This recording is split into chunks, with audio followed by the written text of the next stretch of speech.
Bonjour à tous et bienvenue dans L comme lecture. Aujourd'hui je vais vous parler de Boussole, le dernier roman de Mathias Sénard. Donc pour vous résumer assez rapidement le livre, c'est l'histoire de Franz Ritter, un musicologue épris d'Orient mais aussi de la belle Sarah, et qui, pendant une nuit à Vienne, ne parvient pas à s'endormir.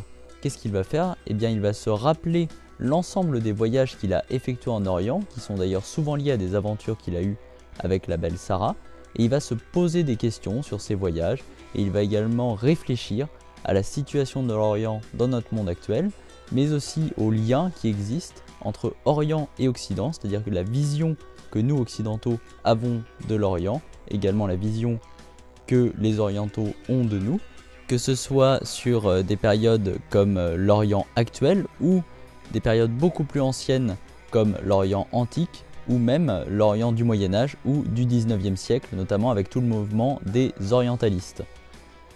C'est un livre que j'attendais beaucoup, notamment pour toutes les questions qu'il évoque, que ce soit l'érudition, les liens entre l'Orient et l'Occident, qui sont des questions qui m'intéressent beaucoup, et également pour l'histoire que ce livre pouvait développer. Et finalement, j'ai été un peu déçu, notamment par la question de l'histoire, parce que je la trouve un peu bancale. Je me suis pas senti emporté par cette histoire comme aurait pu le faire un conte ou un récit, mais on reste sur une histoire qui est assez ténue, assez effilochée, c'est-à-dire que on vagabonde à travers les pensées de Franz Ritter, avec toujours le fil conducteur qui est Sarah, qui va l'amener à réfléchir, à se remémorer les nombreux séjours qu'il a effectués en Orient, mais finalement ça constitue pas vraiment un récit.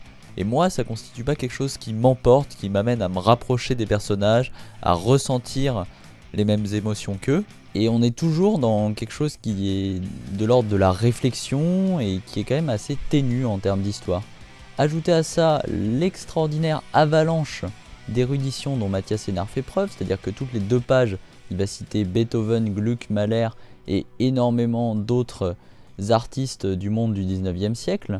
Et finalement, moi je me suis senti complètement noyé là-dedans et je me suis senti un peu inculte face à cette avalanche de savoir. Et ça nous aide pas à vraiment rentrer dans ce roman. C'est donc un livre qui n'est pas bien sûr mauvais. Je vous invite d'ailleurs à le lire pour vous faire votre propre opinion. Mais je trouve qu'on rentre pas assez dans le roman, on n'est pas assez porté. Et ce pour 2 choses.